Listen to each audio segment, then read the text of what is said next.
Good evening, everyone. I hope everyone is gearing up for the holidays. I know I am, and you can see my little Christmas tree in the background. Now, I just wanted to hop on here today to do a quick training before the holiday season about fat. Yes, that's right. I wanted to talk to you today about fat. It might seem like a weird topic, considering I'm a nutritionist, but fats, contrary to popular belief, are part of a vital, healthy diet. That's right. We need fats in order to survive and thrive, especially our kids that are compromised. Now, before I dive into this topic, I want to know where everyone is tuning in from. I know some of you are watching live. I'd love to know where you are all listening from. So I'm going to try and see if I can see those comments, because a lot of the time I can't see the comments when I am doing my Facebook live. So I would love to see where you guys are tuning in from. I can't see the comments, but it doesn't matter. I'll come and respond to you afterwards. Now, I'm in the beautiful city of Seattle, Washington in the US, but as I'm sure many of you can tell, I'm not originally from the States. I'm actually originally from Australia. That is why I have a funny accent. Hopefully you guys can understand most of the things that I say. I'm looking forward to see where everyone else is tuning in from. But let's dig in. Now, there's a big misconception in our society that fats are all bad. And I wanted to do this training today to break down that misconception, because the truth is fat is not the enemy. In fact, fat is something our bodies and our brains need to function and survive, especially for our compromised kids, because I can see someone from New Orleans, hi, especially for our kids that are compromised, because we want to ensure that our kids' brain are getting all the nutrients that they need to function well. Now, getting enough fat, it's critical for growth and development, and here are a few reasons why we need healthy fat. So fats build the brain. Fats give the structure to cell membranes and the fatty sheath surrounding the nerve fibers, which helps with nerve transmission. Fat helps with cell signaling and repair. Fats produce hormones our body needs. Fat absorbs vitamins that are critical to our health and development, specifically vitamin A, D, E, and K. Fat produces healthy skin, so we can all benefit from that. I know I can now that I'm above 40. Fat produces and maintains our body temperature. Fat serves as a source of fuel for our bodies, and fat protects vital organs by holding them in place and cushioning them. I know that sounds completely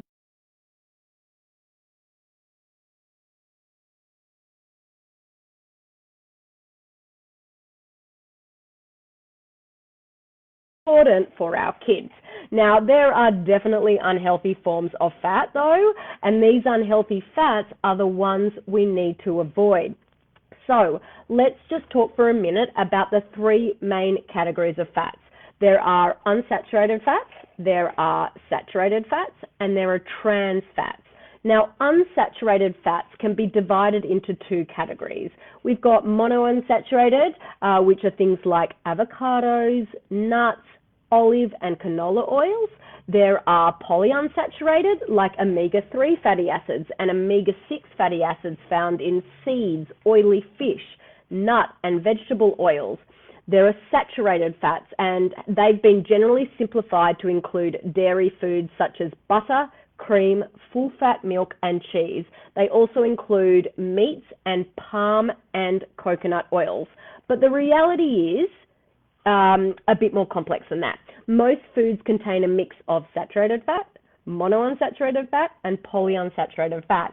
Dairy will generally have more saturated fat than unsaturated fat, but meats will generally have more unsaturated fat.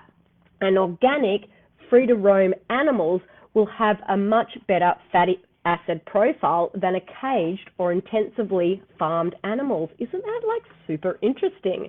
Now, the third type of fat is trans fat. Trans fat are fats we need to avoid at all costs. These are in many packaged and processed foods, as well as fast foods, deep fried foods, and baked goods. Another dangerous thing about trans fats is that they are often hidden on food labels with terms such as hydrogenated vegetable oil. So you might not even realize you're eating them unless you're careful and read labels thoroughly. So those are the three main types of fat. So unsaturated, saturated, and trans fats. Now, the food we eat, and more specifically, the fats we eat, have a big impact on our health of our brain.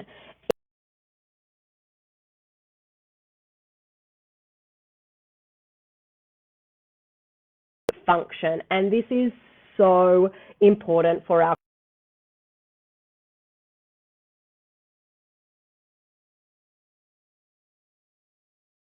limit and what fats to avoid altogether. Hi Megan, I can see you're from Vermont. Thanks for joining live. So here are some healthy fats. Things like oily fish like salmon, trout, mackerel, tuna, and sardines. These fish are one of the highest sources of omega-3 fatty acids, which help to build membranes around brain cells and improve the structure of brain neurons. They also play a role in brain development and reducing inflammation. And so a lot of us hear about, our kids having fish oil, and that is one of the reasons why. So if you can't get your kid to eat fresh fish, then it's best to bring in a good quality fish oil so you can, help with that brain development and reduce the inflammation in the brain. Eggs are a high source of B vitamins, B6, B12,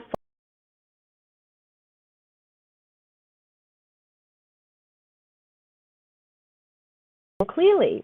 Now, the egg yolk contains high amounts of choline, which is essential for memory-boosting brain chemicals. And the saturated fat in eggs helps to boost memory skills and overall brain health.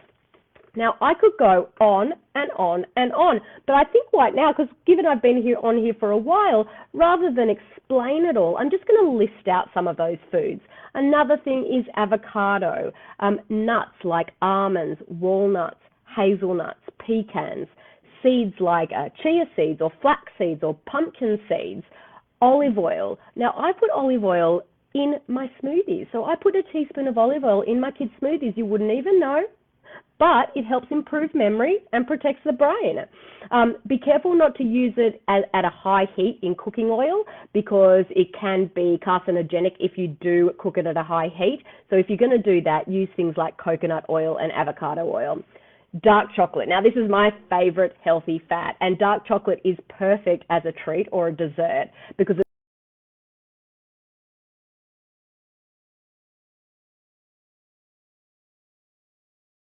I can definitely talk about that further if you want to know, but things like coconut oil and ghee. Now, I will say butter, grass-fed butter is good if you're not avoiding dairy, but I'm a big proponent for our compromised kids, of avoiding dairy for the interim until we can reduce inflammation in their body. And the fats to limit, okay, pretty easy. Industrial seed oils like soybean, canola, and corn oils, and fats to avoid are trans fats like found in processed and packaged foods and fast foods. Now, I know that was a lot of information, but here is the main takeaway, okay? The main takeaway out of all of that information: fat is not the enemy. It's actually a critical macronutrient to our bodies, like carbohydrates and protein. Our bodies need fat to survive. The problem comes when we eat the wrong kinds of fat. So do your best to avoid trans fats found in processed or fast food and eat more of the good fats.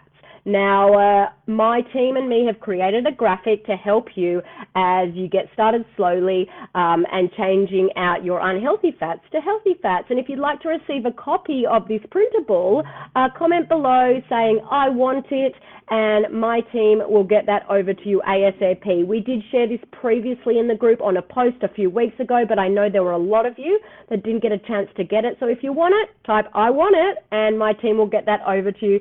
Guys, if I don't speak to you before the holidays, hope you all have a wonderful holiday and get to celebrate with your family or celebrate over Zoom, which I know we will do because I haven't seen my family for a very long time because they're in Australia.